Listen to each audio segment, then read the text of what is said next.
کے نبی نے فرمایا کہ سب سے آخر میں جو جنت میں جائے گا اس کا نقشہ اللہ کے نبی نے، سب سے آخری آدمی جو جنت میں جائے گا جسے داخلے کی سعادت ملے گی، اللہ کے رسول صلی اللہ علیہ وسلم فرماتے ہیں کہ وہ شخص کہے گا پاک پروردگار کھڑے کھڑے انتظار کر رہا ہوں میں یہاں پہ، سب لوگ تو جنت میں چلے گئے ہیں، اے پاک پروردگار ان لوگوں کے ساتھ مجھے بھی شامل کر دے، میں بھی جاؤں جنت، آخری آدمی ہوگا آخری، ان کے ساتھ مجھے بھی شامل کر دے۔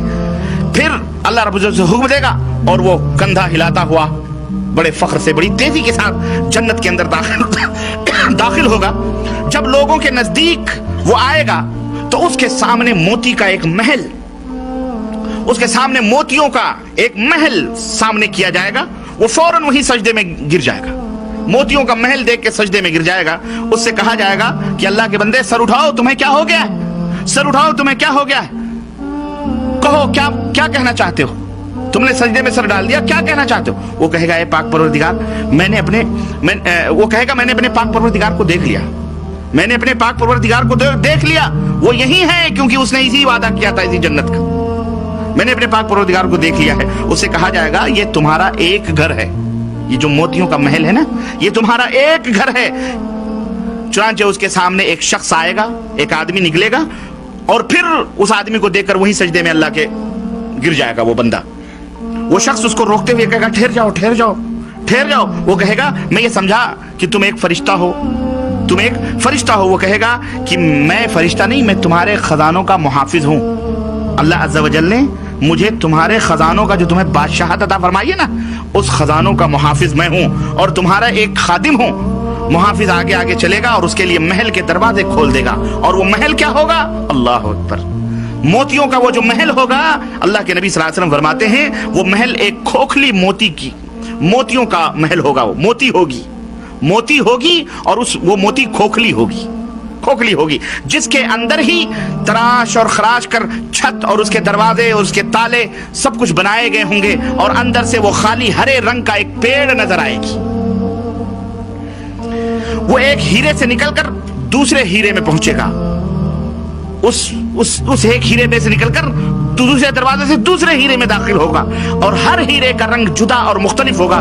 تمام ہیروں کے اندر اللہ اکبر، تمام ان محلوں کے اندر جو ہیرے کے گھر کے اندر گھر، ان تمام ہیروں کے محلوں کے اندر تخت بچھے ہوں گے، خوبصورت ترین تخت بچھے ہوں گے، تکیے لگے ہوں گے، گاؤ تکیے ماشاءاللہ ریشمی کپڑوں کے گاؤ اور تکیے لگے ہوں گے، اور ان کے اوپر خوبصورت حوریں اور خوبصورت غلمان بیٹھے ہوں گے جو اس کے انتظار اور استقبال میں ہوں گے۔ جنتی جب بھی رخ پھیر کر اس کی طرف دیکھے گا اس کی آنکھوں میں 70 گنا حسن زیادہ پائے گا۔ ابھی بیٹھ کے وہ دیکھ رہا ہے، پھر ادھر پھیر کر کے پھر جب دوبارہ دیکھے گا 70 گنا دگنا حسن اس کے اندر پائے گا۔ پھر اس سے کہا جائے گا اس جنتی سے، جب وہ دیکھے گا جنت میں موتیوں کا محل، وہ آخری جنتی کا تذکرہ ہو رہا ہے، یہ سب سے ادنا درجہ حور کا تذکرہ ہو رہا ہے، اور جو اعلیٰ ترین لوگوں کو میسر آنے والے ہیں ان کا کیا کہنا ہے۔ اس سے کہا جائے گا بیٹھو، وہ بیٹھ جائے گا۔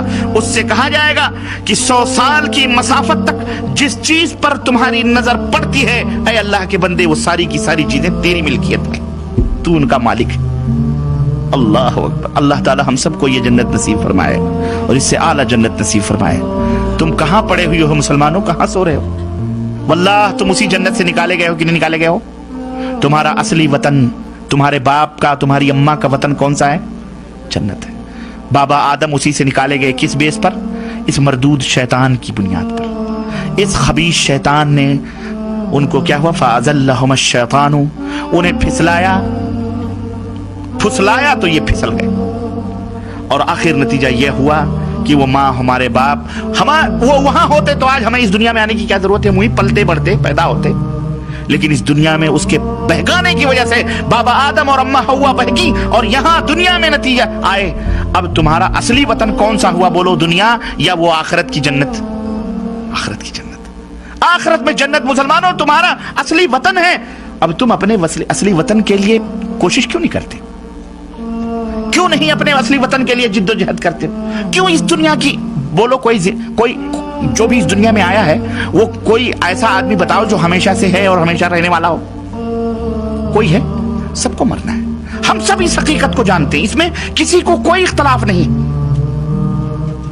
کھانے پینے میں اختلاف ہو سکتا ہے, رنگ میں اختلاف ہو سکتا ہے, نسلوں میں اختلاف ہو سکتا ہے, ملک میں اختلاف ہو سکتا ہے, زبان میں اختلاف ہو سکتا ہے, لینگویج میں اختلاف ہو سکتا ہے, لیکن موت ایک ایسی حقیقت ہے جس میں ٹونی بلیئر اور جارج بش اور اس کے ابا, اس کے حضور اور فرعون اور شداد, کسی کو اختلاف نہیں. یہ کفار, یہ مشرکین بھی یہ بھی یقین رکھتے ہیں کہ مرنا ہے, اس میں کسی کو اختلاف. سب مر گئے. بڑے بڑے لیڈر آئے, حامان آئے, شداد آئے, فرعون آئے, نمرود آئے.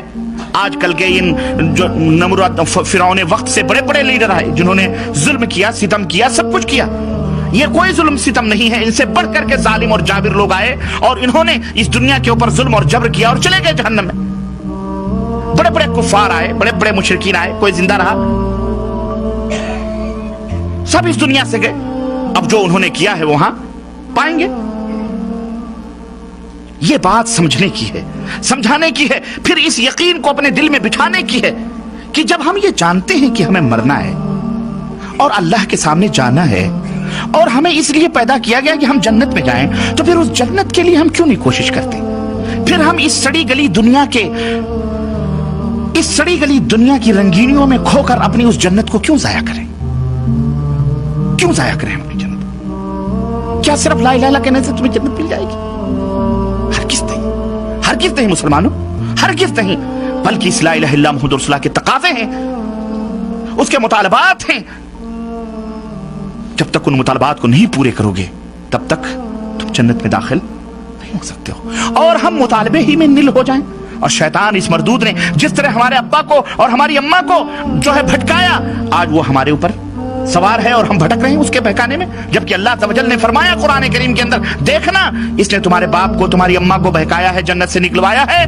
فاتخذوہ عدوا, اس شیطان کو دشمن سمجھنا. ان الشیطان لکم عدو مبین, شیطان تمہارا کھلا ہوا دشمن ہے. آج ہم اس کو کیوں نہیں دشمن سمجھ رہے؟ آج ہم صحیح طور پر مسلمان کیوں نہیں بنتے؟ مسلمانوں, صحیح طور پر اللہ کے تابعدار کیوں نہیں بنتے؟ ہزاروں اختلافات ہمارے اندر, ہزاروں برائیاں ہمارے اندر. عقیدے تک جو قرآن میں اور نبی کے فرمان میں ثابت ہیں وہ عقیدے بھی ہمارے اندر مختلف ہیں. کیوں؟ کیا اللہ تعالیٰ نے ہمیں انہی عقیدوں کے اوپر اتارا ہے؟ یہ بتاؤ, تمہارے ساتھ کوئی تمہاری خبر میں جائے گا؟ تمہارے ماں, تمہارے باپ, تمہارے بھائی, تمہارے والدین, تمہارا پیر, تمہارا فقیر, تمہارا مولوی, تمہارا علامہ, تمہارا مفتی, تمہارا کوئی تمہاری خبر میں جائے گا؟ تم اکیلے جاؤ گے نا. تو پھر تمہیں عقل کیوں نہیں آتی؟ تمہیں سمجھ کیوں نہیں آتی ہے کہ ہم اپنے رب کے قرآن کو مانیں, اپنے نبی کے فرمان کو مانیں؟ بس یہی دو چیزیں ہیں جو ہمیں جنت میں لے جانے والی ہیں. پھر تم ملے مولوی اور فلانے کے چکروں میں کیوں پڑتے ہو؟ جہاں نہ سمجھ آئے وہاں پوچھ لو, لیکن جو باتیں تمہاری سمجھ میں آتی ہیں پھر ان کے پیچھے کیوں دوڑتے ہو؟